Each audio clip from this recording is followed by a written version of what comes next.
នេះគឺជាសាប៊ូកក់សក់ព្រះច័ន្ទដែលជាសាប៊ូផលិតដោយកូនខ្មែររបស់យើងផលិតនៅក្នុងព្រះរាជាណាចក្រកម្ពុជាផលិតនៅក្នុងប្រទេសខ្មែរយើងតែម្ដងហើយសាប៊ូនេះគឺវាសម្រាប់កម្ចាត់ការកម្ចាត់អង្គែឲ្យ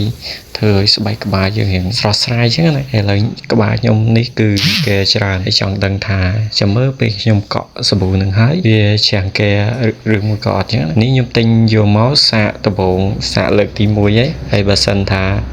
ខ្ញុំកក់ទៅត្រូវកក់ទៅវាជាអង្គែល្អខ្ញុំនឹង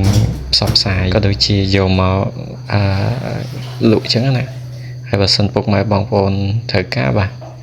គឺអាចទំនាក់ទំនងបានប៉ុន្តែពេលនេះខ្ញុំអត់ទាន់លក់ទេព្រោះអីអត់ទាន់ដឹងពីគុណភាពសាប៊ូនឹងអញ្ចឹងណាចាំពេលខ្ញុំដឹងពីគុណភាពរបស់សាប៊ូនឹងហើយខ្ញុំយកមកលក់ហើយខ្ញុំយកចេញពីរោងចក្រមកផ្ទាល់តែម្ដងពីថាតិចមែនតែនខែនេះបងប្អូនហើយឥឡូវដាក់សាប៊ូដើម្បីកក់ហើយចាប់ផ្ដើមតេស្តហើយបាទចាំមើលពេលផឹកស្អែកមើលចាំមើលតើក្បាលយើងពីមុនធ្លាប់តែវាឡើងអង្គែលឿនចឹងណាត្រូវថ្ងៃក្តៅត្រូវអីដល់ល្មមឲ្យក្បាលអ្នកឡើងអង្គែចាំមើលស្អែកមើលមិនវិញអានេះខ្ញុំកក់ពេលយប់ចឹងអាចនឹងឡើងអង្គែហើយសាប៊ូនេះសាប៊ូកម្ចាត់អង្គែ